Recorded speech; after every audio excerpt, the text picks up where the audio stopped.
So hello guys, this is Jerry with DIY TV. This is my Alienware Aurora R4. So I want to remove all of the old parts inside and replace with this motherboard, GPU. So I bought it. It's a new one, the small one. So I will try to replace the other one because I can't update to Windows 11. This PC because it's very old, and I tried to connect a new GPU but it's not working. That's why I decided to replace the motherboard.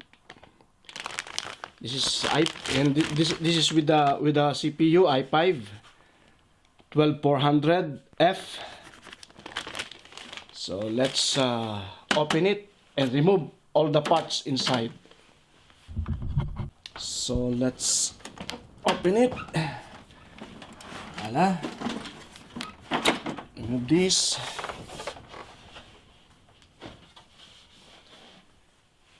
I want to use this case. This is very good case with ARGB lights and whole body, and I don't want to throw this case. That's why I use it again for my new motherboard. Okay, let's remove the hard drive. I have 3 hard drives here, and this one is SSD. Look, with the case. Voila. Remove this. So first we remove the GPU. I hope you see this.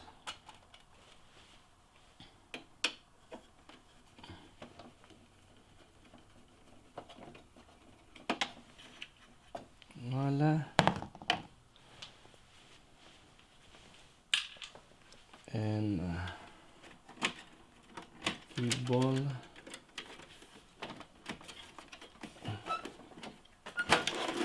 Voila, this is the GPU.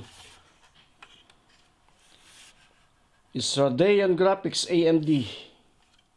It's only 2 GB. Okay.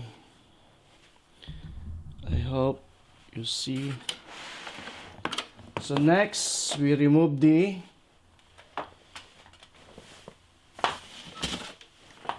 fan. It's radiator.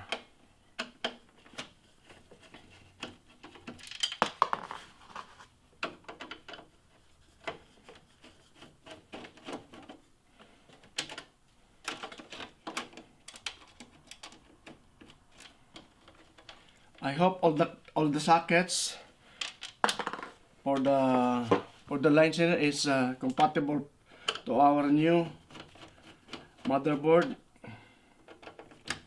If it's not, I have nothing to do and make it and buy a new case for this new for the new motherboard. So move this and disconnect here. Voila.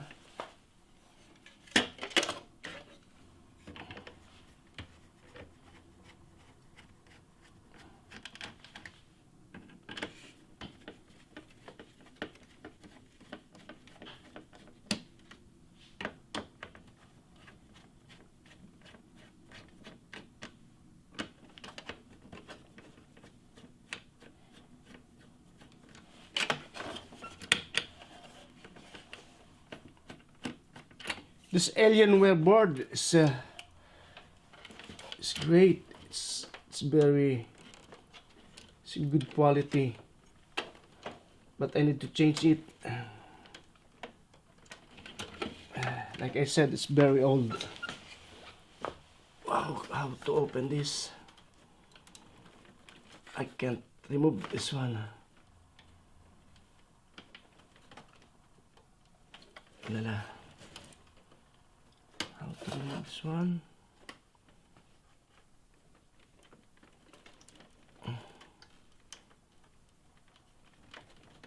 Slack. Try.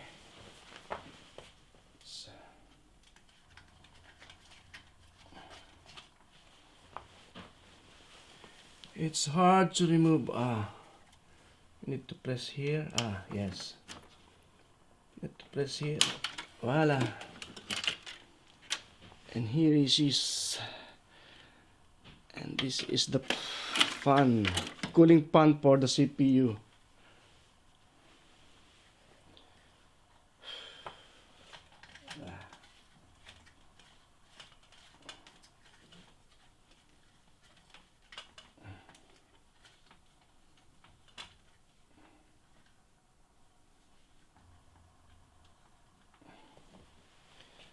So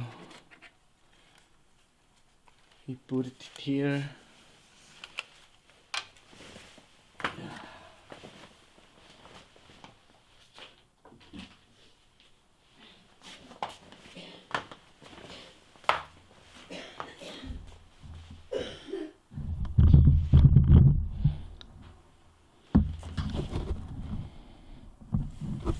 So we disconnect all cables here connected to the motherboard.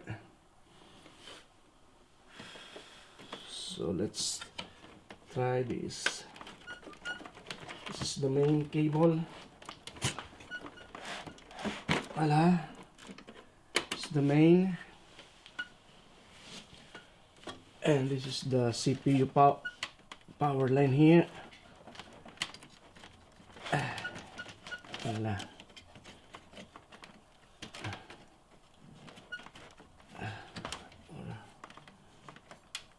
Okay. It's very hard. Voila. The one.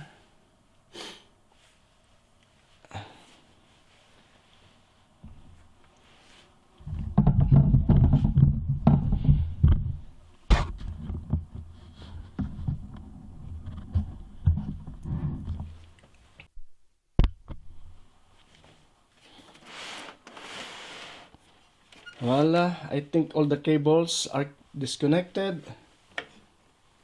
So I remove this RAM.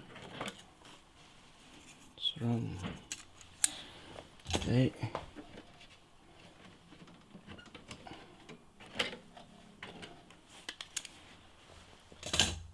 And remove the screw.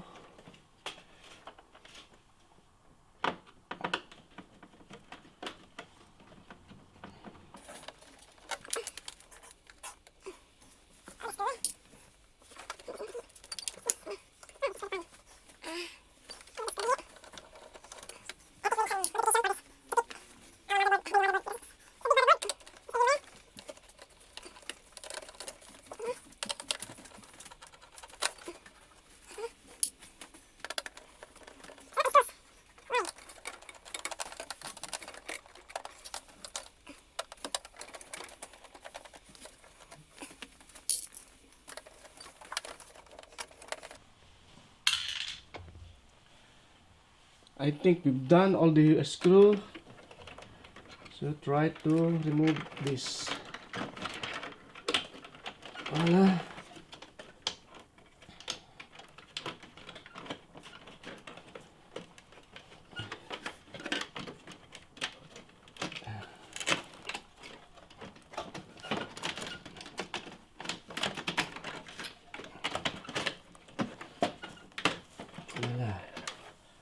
Whew.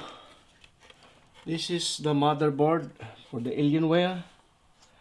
Look, it's so messy here. Like I said, it's working, but I can't update the BIOS, and I cannot update the Windows for 11 to 11 to Windows 11. And I put a new GPU here, but it's not compatible. It's not working. That's why I choose to change the motherboard. Okay.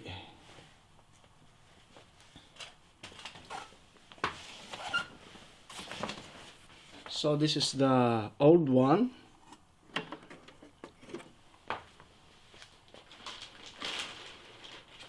And this is the new one. It's a bit smaller. So let's put this plate here in the back. So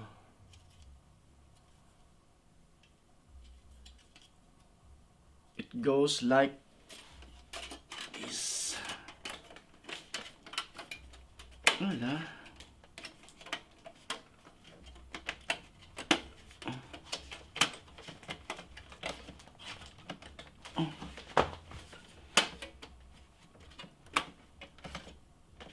Voila, I think we're done. Yes.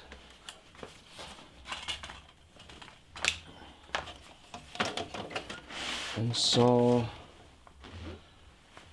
we put this like that.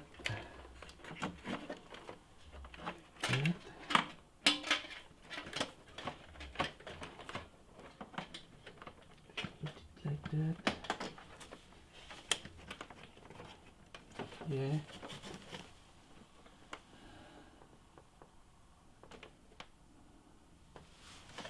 Yes, like that. So our screw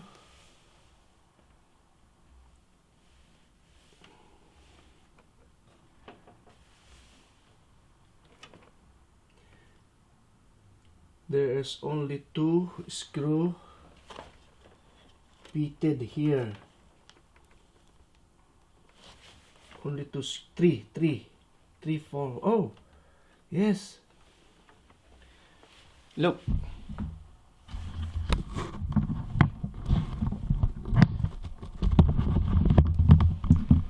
So we don't have to put another hole here in the case, because I saw this screw here is aligned with the new one. Look, except for this one. 1, 2, 3, 4, 5. Yes, it's aligned in the previous mounted here. Look, yeah. So guys, I cut this. So guys, I cut this because it's not my new motherboard was not fitting well here. That's why I cut it and plot it. Yes. Now I'm done.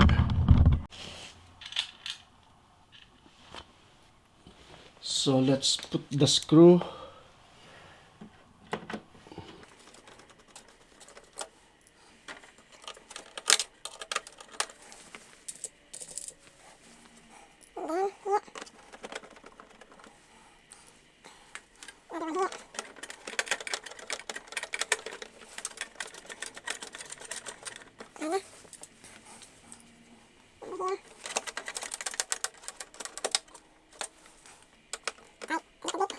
Not too tight.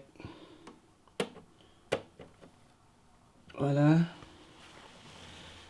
And then let's connect the cable before we connect the cooling fan here. And I think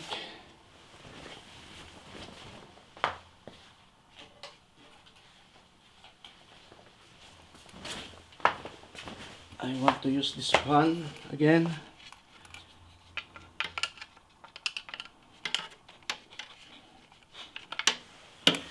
Fan to put it here. I remove this. There. Yes. Let's put the cable, the CPU power here. Yes. Motherboard.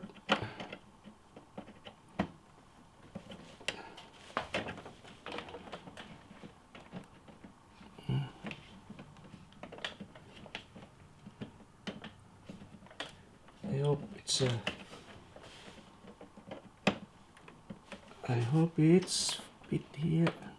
No. Why? It's the same.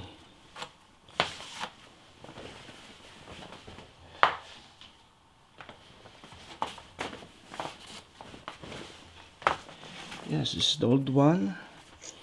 I think it's the same. Oh, I think like this. Voila. Up.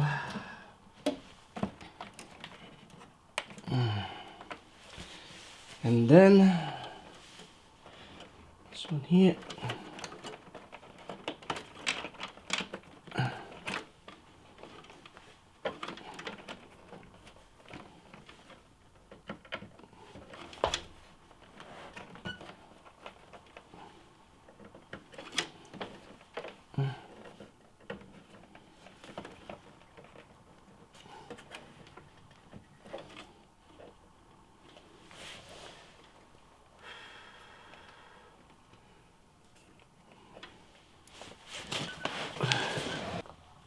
So hello guys, I just connected all the cables. So we put our cooling fan. I decided to put it here like this because putting like this is not possible because of this RAM. Okay, let's do it.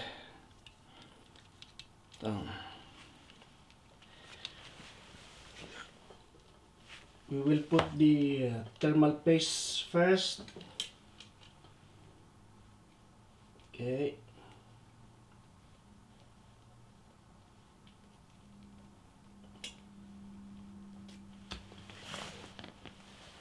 Thermal paste. This is the thermal paste.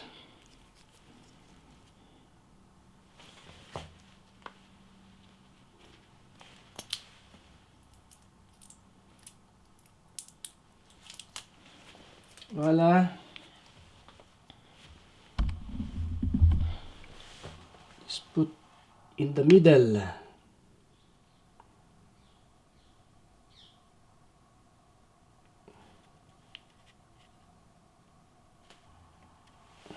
Voila. And then we remove this cover. Yes, like that. And we put this like this. Oh no, am I right, or which is better? Like that? I don't know. It's like that.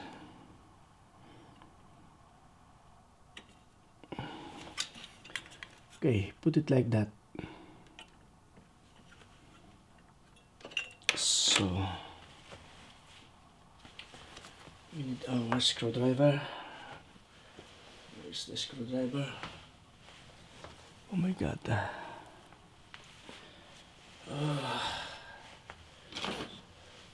Where are you? Where are you?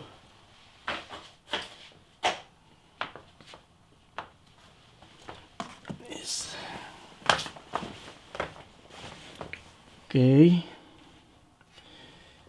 I don't know if it's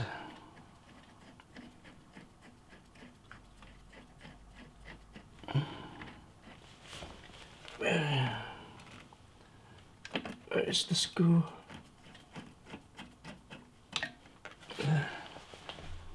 One.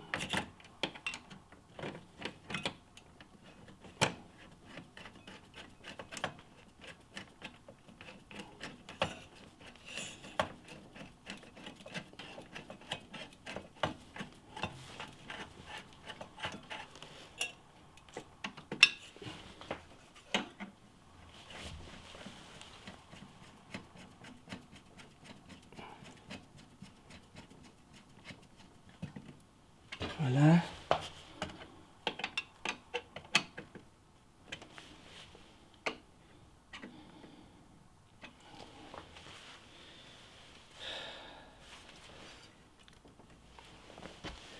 And then I think this is the pan in RGB.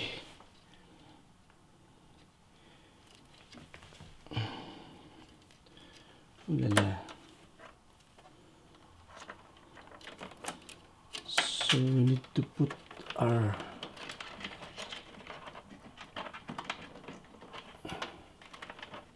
fan cable here.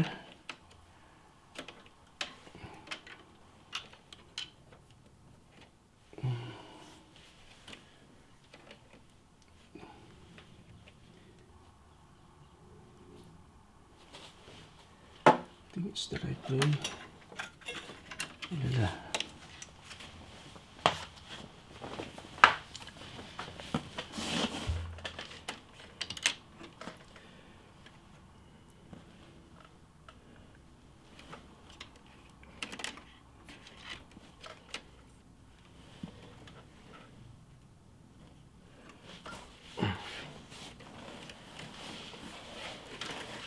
Yeah, we need to remove our RAM first before it's very difficult. Voila. Voila. So put it like this.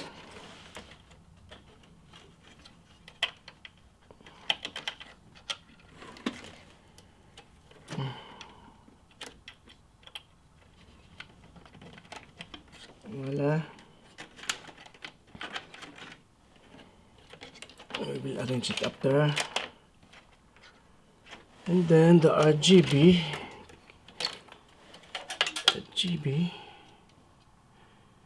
goes. This is the RGB. Yes. So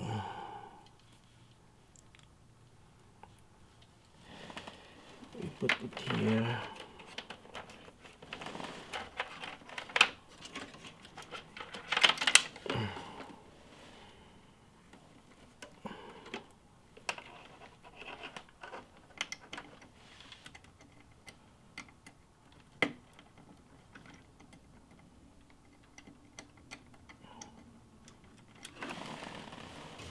So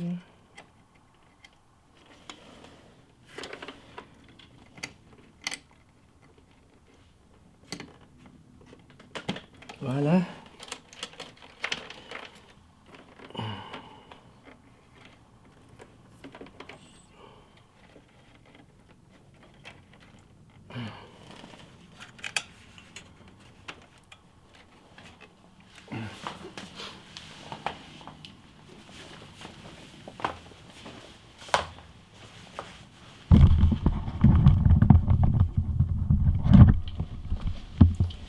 I have a problem with the SATA cable because you know this is for hard drive here, and there I only just connect one because it's the cable is very short, so I need to buy adapter. Goes here. Look, it's very small, so only one hard drive, but we can I just waiting for my SSD from here, but I think this it's enough. It's a SSD also,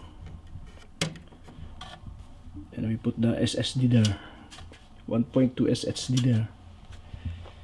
Okay,